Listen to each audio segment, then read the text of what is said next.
ok?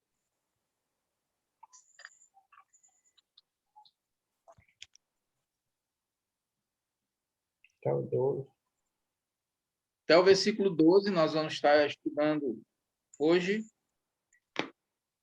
E nós vimos na aula passada,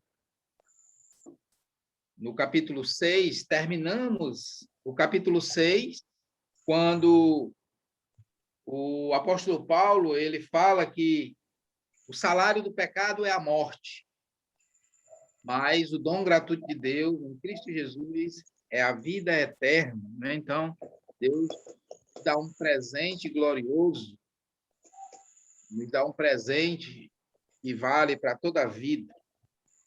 E o capítulo 7, ele vai falar exatamente sobre essa relação do cristão e a lei. Ele vai nos colocar como essa diferença, ele vai fazer essa semelhança, essa comparação do cristão, entre o cristão e a lei. Lembrando, irmãos, que essa carta foi escrita à igreja em Roma, e sempre é bom lembrar a vida que esses irmãos viviam antes.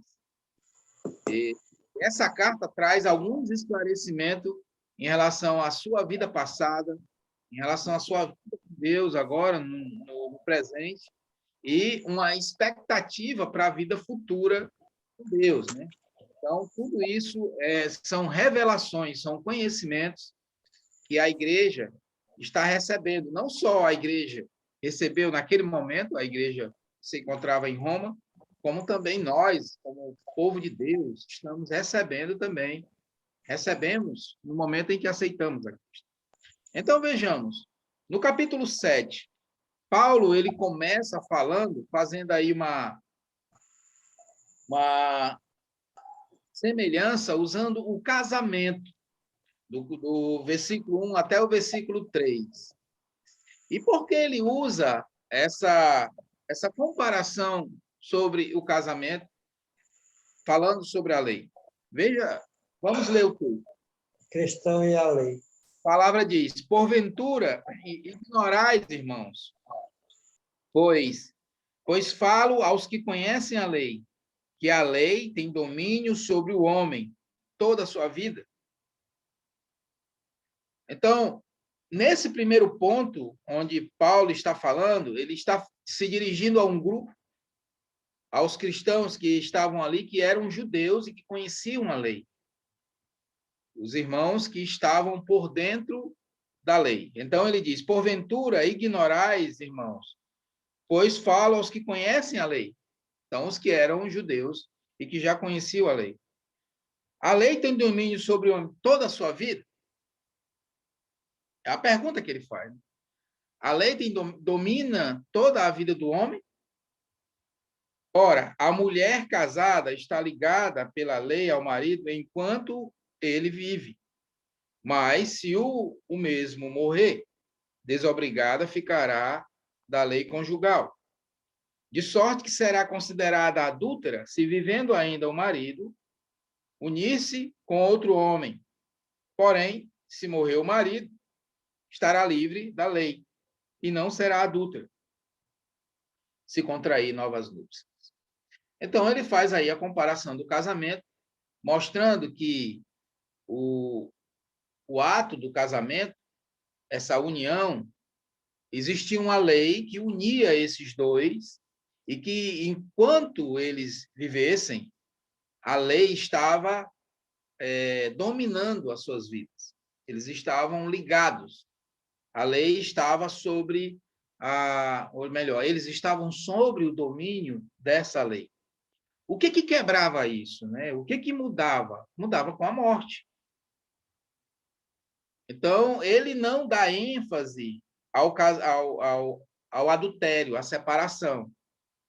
Mesmo que ele está usando também esse termo e esse texto para dar aí uma ênfase sobre o estudo que Jesus faz lá em Mateus capítulo 19, que ali Jesus ele vai tratar exatamente sobre o adultério, né? Sobre a separação. Mas Paulo ele não trata isso, ele trata exclusivamente sobre o casamento. O casamento é uma união onde os dois estão ligados por uma lei que, enquanto eles vivem, quem rege toda essa situação é a lei. E isso será quebrado com a morte. Então, ele diz que só há uma forma da mulher casar de novo, é se ela voltar à vida, né? Ou o homem, só há uma forma dele casar de novo, se ele voltar à vida. Da mesma, né? Então, ele faz essa comparação usando uma linguagem simples, porém muito profunda, né? Que nós vimos lá em Gênesis capítulo 2, versículo 24, a palavra diz que deixa, pois, o homem, pai e mãe, unir-se à sua mulher, e os dois passam a ser agora uma só carne, né? Um só ser. E isso aí é uma união que não pode ser rompida, ela não pode ser quebrada de maneira nenhuma. Então, ele faz essa junção porque a vida que as pessoas viviam ali, não só no Império Romano, mas a, era uma vida que se vivia como se vive hoje, onde as pessoas não valorizavam o casamento, pessoas casavam, se separavam, casavam, se divorciavam, deixavam para lá, iam viver a sua vida, casavam de novo e assim iam vivendo. Então, ele também usa esse início aí para dar uma ênfase ao casamento, né? Para valorizar ao casamento. E aí puxando também um pouco da lei, mostrando que essas pessoas estavam debaixo do regimento da lei enquanto viviam. No caso também, né, mostrando a força que a lei existia, que a lei tinha, né? Quando ele passa aí para o versículo 4, ele vai falar sobre que nós morremos para essa lei, vai dar continuação, né? Vai dizer que nós morremos para essa lei. Essa lei agora, ela não tem mais poder sobre nós, porque nós estamos mortos. Acompanhe o versículo 4. Ele diz: assim, meus irmãos, também vós morrestes relativamente à lei. Não é? Então, assim, ele começa mostrando que para haver a dissolução de um casamento, para o casamento ser desfeito, é preciso haver a morte de um. Ele vai continuar falando no versículo 4, da mesma forma, da mesma maneira, nós morremos para a lei, nós estávamos casados com a lei, mas agora que nós nos achegamos a Cristo, a lei não tem mais domínio sobre nós. Nós fomos divorciados, ou melhor, o casamento acabou, não tem como mais reater. Esse casamento ele foi desfeito. E agora nós casamos com Cristo. Nós temos agora uma nova vida, né? Por meio do corpo de Cristo, continuando o versículo 4, para pertencerdes a outro, a saber, aquele que ressuscitou dentre os mortos, e deste modo frutifiquemos para Deus. Então, aquele que ressuscitou dentre os mortos, e como nós também ressuscitamos em Cristo, então nós podemos casar outra vez. E esse casamento, ele acontece com Cristo, né? Uma forma que nós casamos com Cristo. Morremos o velho homem, a velha natureza. Ressurgimos com Cristo e agora nós temos uma nova vida. Vamos começar uma nova caminhada. A lei ficou para trás e nós vivemos agora um novo momento, um novo casamento com Cristo. Amém? O versículo 5. Porque quando vivíamos segundo a carne, as paixões pecaminosas postas em realce pela lei operavam em nossos membros a fim de frutificarem para a morte. A lei, a função que ela tinha, quando nós vivíamos segundo a carne, era realçar. Cada vez mais, a lei, ela deixava esse meu pecado mais claro, mais evidente. E note que Paulo ele vai tratar desses assuntos claramente e dando grande ênfase sobre a lei e o pecado, sobre a lei e a graça, mostrando a função da lei. A lei ela tem a sua função, que nós vamos ver aqui durante todo esse estudo, a ênfase que ele dá. Né? Então, ele diz que quando nós vivíamos segundo a carne ou segundo a lei, essas paixões que nós tínhamos, pecaminosas, eram postas em realce pela lei. Ela nos deixava mais evidente, ou seja, cada vez mais, a lei me deixava exposta ao pecado e mostrava a minha necessidade de se voltar para Deus, a minha necessidade de um Salvador, a minha necessidade de estar com Ele. Operava em nossos membros a fim de frutificarem para a morte. Nós vimos no capítulo 6 que os frutos que geravam dessa velha vida eram frutos que não podiam ser aproveitados. Eram frutos que não precisavam, que não podiam ser colhidos. Eram frutos que não se aproveitavam. Então, nós vivíamos uma vida totalmente voltada às ações erradas. Isso ele vai dando ênfase sempre, mostrando a vida que os irmãos viviam ali antes de conhecer a Cristo e agora um novo momento com Cristo, né? Nós podemos ver aí um texto que está lá em Efésios, no capítulo 2, irmãos. Efésios, capítulo 2, versículo do 1 a 3, né? Ele diz assim: Ele nos deu vida,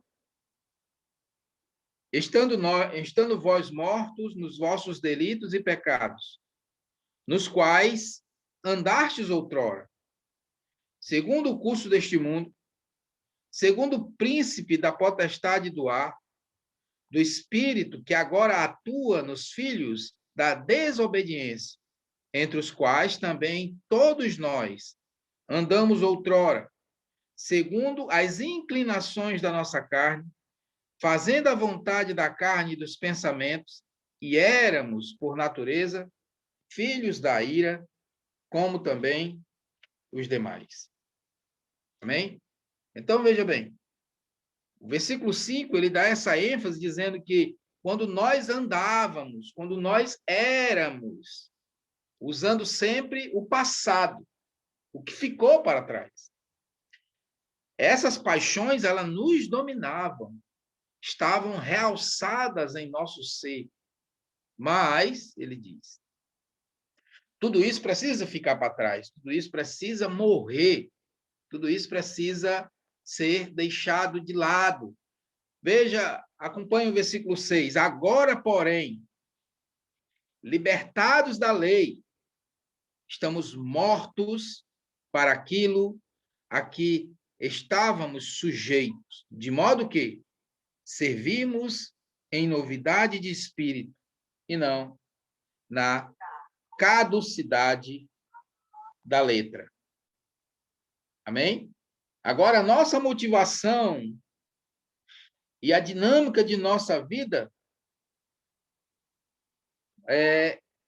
não é pela lei, e sim pela graça de Deus. Agora que nós fomos libertos, né? Agora que nós vivenciamos uma nova vida, libertados. Veja o capítulo 6, que nós falamos sobre a liberdade do cristão. E como nós falamos, as cartas de Paulo vão usar sempre essa expressão, libertos, por conta dos escravos que existiam, dos senhores de escravos, daqueles que sentiam essa alegria da liberdade, né? Da carta de euforia, de comprar a sua liberdade, de ganhar a sua liberdade.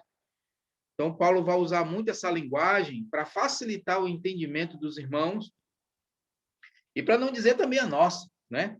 Então, ele vai dizer, versículo 6, agora, porém, libertos da lei, estamos mortos para aquilo que estávamos sujeitos, de modo que servimos em novidade de vida.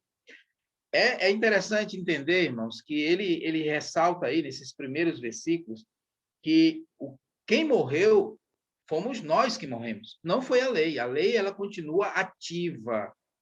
A lei, ela continua viva.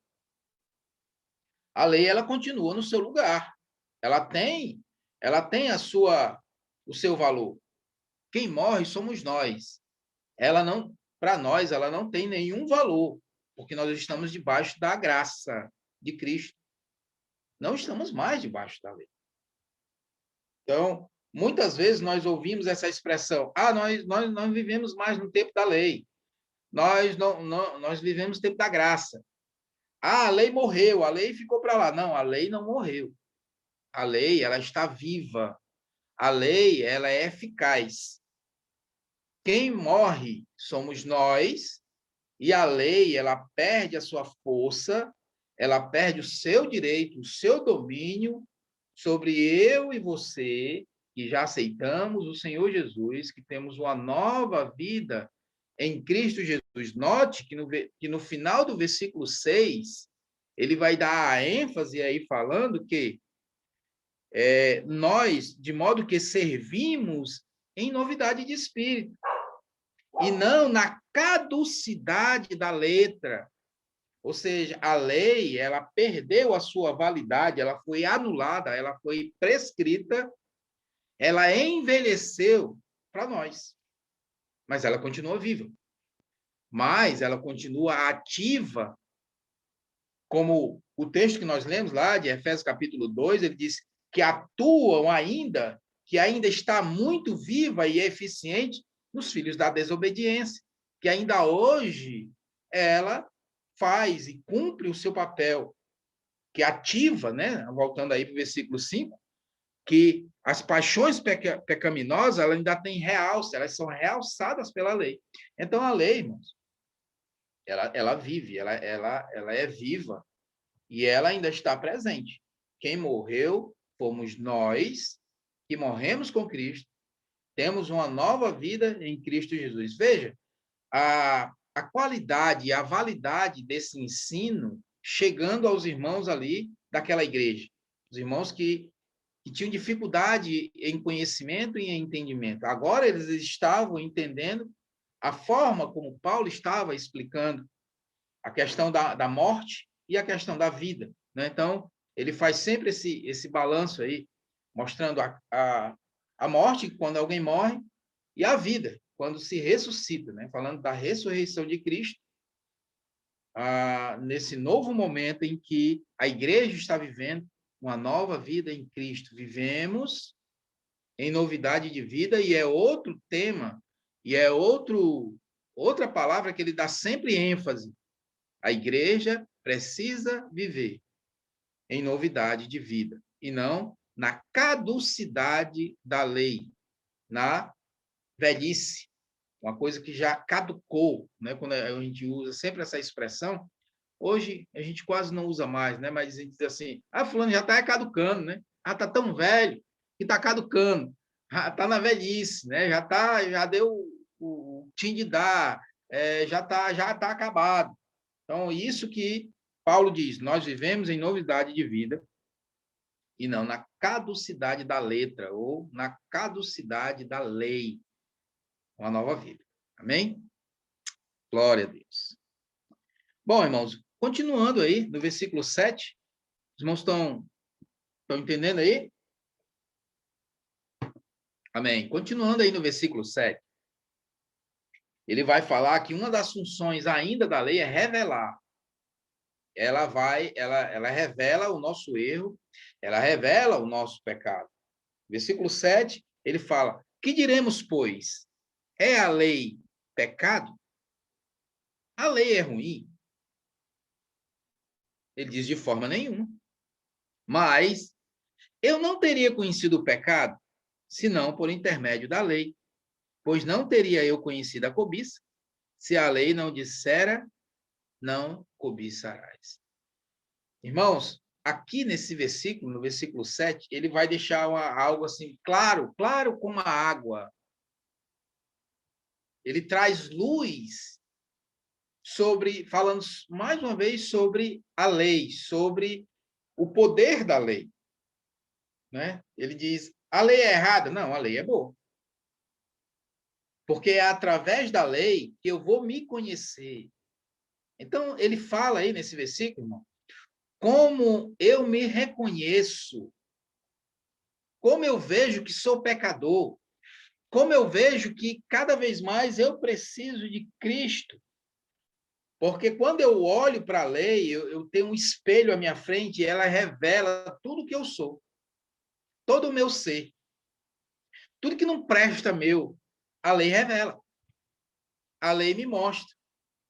Então, a lei ela tem essa função de que ela não é ruim. Pelo contrário, a lei é boa. Porque é através dela, né, nós vamos ver aí todo o estudo, que é através dela que ela revela Cristo em nós. E ele fala de algo específico aqui no versículo 7, de um pecado específico. Veja que ele não fala de pecados externos, como adultério, o homicídio, roubo. Esses pecados, eles são muito claros. Quando alguém rouba, fica claramente, todo mundo vê, né? O roubo é descoberto. Quando alguém comete um homicídio, isso também é descoberto, todo mundo vê. Quando alguém comete um adultério, e por aí vai. São pecados externos. Mas olhe como ele fala sobre algo interno. Falando aí do poder da lei, desse espelho que a lei é. Ele vai mostra algo mais profundo no meu ser. Ele fala de quê? Da cobiça. Porque é algo oculto, que eu sei que eu tenho pecado da cobiça. E provavelmente Paulo, antes de se converter, antes de aceitar a Cristo, era algo também que ele preservava no seu ser, a cobiça. E por que ele fala da cobiça? É um pecado traiçoeiro que a maioria das pessoas não reconhecem na própria vida. E esse pecado, ele é responsável por atrair todos os outros pecados. E se a gente der uma olhada, está lá em Êxodo, no capítulo 7, ou melhor, Êxodo, capítulo 20, versículo 17, falando sobre, quando ele fala, se refere à lei e se refere à cobiça. Né? Êxodo, capítulo 20, versículo 17, a palavra diz, não cobiçarás a casa do teu próximo, não cobiçarás a mulher do teu próximo, nem o seu servo, nem a sua serva, nem o seu boi, nem o seu jumento, nem coisa alguma que pertence ao teu próximo. Por quê? A cobiça é algo interno. Ninguém vê a minha cobiça, mas Deus vê. O pecado revela. Por isso que ele deixa claro, aqui no versículo 7, dizendo, não, a lei é boa. A lei é boa. Porque se a lei não tivesse me avisado que a cobiça era errado, até hoje eu estava fazendo, até hoje eu estava cobiçando. Foi exatamente por eu descobrir que era errado que eu parei. Mas até então, as coisas estavam caminhando tranquilo. E eu estava levando as coisas tranquilas, né? Então, se a gente olhar também Romanos, capítulo 3, versículo 20, ele vai dizer, visto que ninguém será justificado diante dele por obras da lei, em razão de que pela lei vem o pleno conhecimento do pecado. É escancarado, né? Como ele fala no versículo 5, voltamos mais uma vez. As paixões pecaminosas postas em realce pela lei, mostrando tudo que nós somos, o nosso lado ruim. Então, a lei não é ruim, ela é boa. Mostra que o homem precisa de Deus. E também tem outro texto aqui em Colossenses, no capítulo 3. Colossenses, capítulo 3, a partir do versículo 5, quando a palavra diz: fazei, pois, morrer a vossa natureza terrena. Por isso que há essa ênfase de que essa natureza, ela precisa morrer.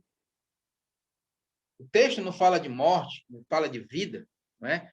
E só quando o cristão é liberto é quando ele morre, ou melhor, quando a pessoa é liberta é quando ela morre, se torna um cristão, um servo de Deus. Então, Colossenses capítulo 3, a partir do versículo 5, ele diz: fazei, pois, morrer a vossa natureza terrena, prostituição, impureza, paixão lascívia, desejo maligno e a avareza, que é a idolatria. O capítulo 3, ele vai falando sobre os erros, sobre as nossas paixões, sobre os nossos desejos pecaminosos. E no versículo 7 ainda, do capítulo 3 de Colossenses, ele diz: ora, nestas mesmas coisas andastes vós também, noutro tempo, quando vocês viviam nela, quando as suas vidas eram regidas por elas, mas vocês hoje não vivem mais nela, ou seja, vocês morreram, não tem mais vida nessas coisas. Então, a ênfase que Paulo estava dando aí no versículo 7 é que a lei não é ruim, a lei é boa, ela é um espelho e ela nos aponta, ela nos mostra o quanto mais nós precisamos olhar para Cristo. E mostrando ali os irmãos da igreja de Roma, de como eles precisavam, sim, cada vez mais olhar para Cristo, nosso Redentor, Cristo Jesus. Amém? Vamos adiante? Vamos para o versículo 8 e versículo 9, né? Que ele vai dizer que a lei também, ela desperta, ela tem esse poder de despertar. Ela não só revela, mas também ela tem o poder de despertar. Veja aí o versículo 8, ele diz: mas o pecado, tomando ocasião pelo mandamento, despertou em mim toda a sorte de concupiscência, porque sem lei está morto o pecado. Interessante, né? Versículo 9.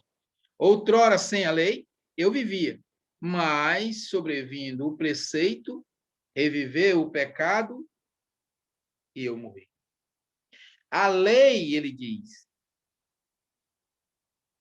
versículo 8, tomando ocasião pelo mandamento, despertou em mim toda a sorte de paixões incontroláveis, a concupiscência. Irmãos, vamos entender uma coisa. Se tem uma placa ali dizendo não mexa, a tendência que a pessoa tem é de mexer. Se alguém dá uma ordem dizendo não faça isso, nós temos a tendência de quebrar essa ordem, porque é inerente, irmãos. Igreja do Senhor. Faz parte da natureza caída, a desobediência. E aí a gente volta mais uma vez lá para o Éden, Adão e Eva, quando houve ali a ordem de dizer não coma, não pegue, não chegue perto, não se aproxime, não toque. E qual foi o próximo passo que o homem deu? Quebrar a regra. Como Paulo está falando aqui, o pecado, tomando ocasião pelo mandamento, despertou em mim. Então, o pecado ele tem esse poder de despertar em nós, irmãos, a força da lei. Não mexa, não quebre, não vá. E aí a gente vê também a inocência da criança, né? Que a gente sempre diz que a criança tem a inocência, a criança, nós precisamos entender que a criança é uma criança, mas ela nasce no pecado. Ela precisa ser instruída, por isso que a palavra diz ali em Provérbios 22:6, instrui a criança no caminho que deve andar, porque a criança é um pecador pequeno, que vai crescer, e ela precisa ser instruída e ensinada. Então, é comum, irmãos, quando você diz a uma criança, não mexe nisso aqui, ela faz o quê? Ela deixa ela quieta? Não. Ela vai mexer. Então, tudo que tiver dentro de casa, se você colocar não mexa, não mexa, não mexa, se você se descuidar, está tudo no chão. Porque é inerente, faz parte do nosso corpo, faz parte da nossa natureza. Não suba aí, a criança sobe. Não suba que você cai. A criança sobe e cai. Então, o apóstolo Paulo está mostrando aqui para a igreja, está mostrando para os irmãos, que o pecado ele tem essa força. Esse pecado ele tem esse desejo de quê? De despertar em mim toda a sorte da natureza humana, da queda, né?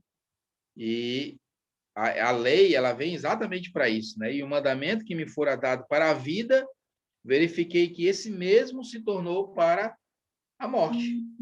Porque ele diz que o mandamento que dá a vida, que diz não mexa, se você não mexer, você vive. Então, esse mesmo mandamento que diz, se eu não mexer, eu viva, ele me levou para a morte, porque eu mexi, né? Eu fui lá e fiz o que não era para fazer e acabei morrendo. Então, a mesma palavra que me dá a vida, me dá a morte, porque eu quebrei esse mandamento, porque eu quebrei essa ordem. Então, e também nós precisamos entender que a igreja estava debaixo de um domínio de um regime militar, de um regime de Roma, onde tinham muitas ordens que precisavam ser cumpridas. Uma das ordens que eram cumpridas era a saudação a César, né? Ave César, ou salve César. Tinha que saudar o imperador. Você tinha que se curvar diante do imperador, diante dos oficiais. Imagine isso para um cristão que só se curva diante de Deus. Isso aí era uma regra que tinha que ser quebrada. Era algo que tinha que ser quebrado pelo cristão, que logo ele era identificado como cristão, porque ele não se dobrava às autoridades, né? Ele só se dobrava diante de Deus. Então, havia toda essa situação. Então, toda essa carta era de fácil compreensão para os irmãos, porque eles estavam acostumados em cumprir leis, em seguir regras, e sabiam também da quebra dessas leis, o que se tornava, o que fazia. Então, tudo isso que estava...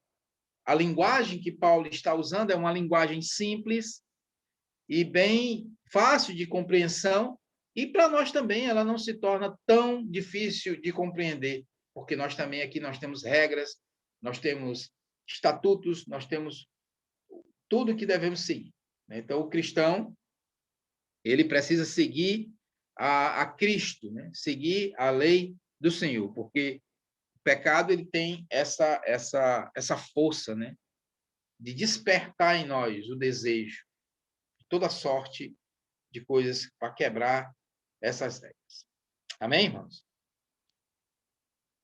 Então, vamos nos adiantar. Aí, vamos para o versículo 10, e aqui a gente encerra do versículo 10 ao versículo 12, né? Do versículo 10 ao versículo 12, a palavra diz: e o mandamento que me fora para a vida, verifiquei que esse mesmo se tornou para a morte. Isso. Porque o pecado prevalecendo-se do mandamento, pelo mesmo mandamento, me enganou e me matou. Porque, por conseguinte, a lei é santa e o mandamento santo e justo e bom. Ora, a partir do versículo 10, ele diz que esse mandamento, nós estávamos falando, né?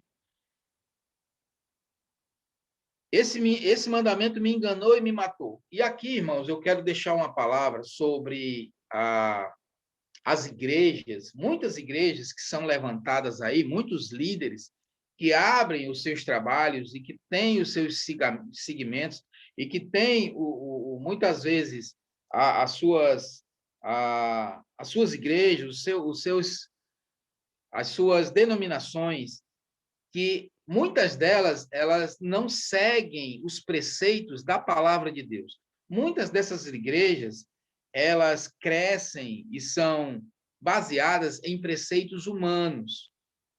Eles criam as suas próprias leis. E, no caso, aquele segmento, aquele caminho, aquela congregação, aquela igreja, o que rege ali não é a palavra de Deus, e sim os mandamentos, os preceitos que o homem criou. E todas aquelas pessoas que estão ali, elas seguem os ensinos baseados nos ensinos do homem, e não no ensino da palavra. Por isso que Paulo está dando ênfase aqui no versículo 11, dizendo: porque o pecado, prevalecendo-se do mandamento, pelo mesmo mandamento me enganou e me matou. Ou seja, há pessoas que criam doutrina, que criam os seus próprios ensinamentos, achando que esse mandamento é que vai salvar a pessoa, como nós vimos como nós vemos aí, podemos citar aqui, irmãos, muitas doutrinas de homens, que uns dizem que o homem precisa usar barba, o outro diz que ele não pode cortar o cabelo tem que ser grande, e muitas outras coisas, muitas outras aberrações, tem que usar um certo tipo de roupa, não pode andar em certos lugares, não pode fazer isso, não pode fazer aquilo. Então, essas pessoas, irmãos, elas são presas a um sistema. Elas são presas a uma doutrina, elas são presas a um mandamento. Versículo está claro aí no versículo 11, porque o pecado, prevalecendo-se do mandamento, pelo mesmo mandamento, me enganou e me matou. Então, a lei, ela tem esse poder de enganar, ela tem esse poder de matar. Porque as pessoas que são gerenciadas por essas doutrinas, por esses mandamentos que são criados pelo homem, na verdade, essas pessoas, elas não são libertas, mas são oprimidas por esses ensinamentos. A lei, como a gente diz, a lei é boa. A lei, ela vai mostrar que nós temos uma certa liberdade em Cristo Jesus. E nós precisamos ser libertos. Se existir uma lei, irmãos, que dá liberdade, então a palavra de Deus, ela sobre o sacrifício de Cristo, não é válida. Porque a lei não liberta, a lei aprisiona. A lei, ela vai aprisionar o homem. Vamos ver um texto que está em Gálatas, no capítulo 3. Gálatas, capítulo 3, versículo 21 e 22. A palavra diz assim. Gálatas, capítulo 3, verso 21 e 22. É, porventura, a lei contrária às promessas de Deus? De modo nenhum. Porque se fosse promulgado uma lei que pudesse dar vida, a justiça, na verdade, seria procedente da lei. Então, deixando claro aqui que não existe uma lei que dá justiça. Nós já falamos aqui a utilidade da lei. E versículo 22. Mas a Escritura encerrou tudo debaixo do pecado, para que, mediante a fé em Jesus Cristo, fosse a promessa concedida aos que creem. Então, não existe uma lei, eu não posso basear, irmãos, a minha fé, eu não posso basear a minha doutrina, eu não posso basear a minha igreja, as pessoas que estão sob o meu comando, diante de uma lei. Eu posso encher a igreja de termos, encher a igreja de lei, Mas se a verdadeira lei não estiver gravada em nossos corações, nós vamos viver quebrando a lei. Nós vamos viver desobedecendo a lei. Se eu começar a dizer, olha, para vir para a igreja tem que ter um certo tipo de roupa, não pode usar isso, não pode usar aquilo, não pode fazer isso, não pode... Quer dizer, eu vou oprimir o povo e não vou libertar o povo. E isso não traz libertação nenhuma. Então, nós temos aquele texto bem clássico lá de Mateus, capítulo 15, versículo 8 e 9, que o próprio Jesus ele diz que isso é para se cumprir, que está escrito na profecia de Isaías, que ele diz, esse povo honra-me, mas o seu coração está longe de mim, e em vão me adoram, ensinando doutrinas que são preceitos de homens.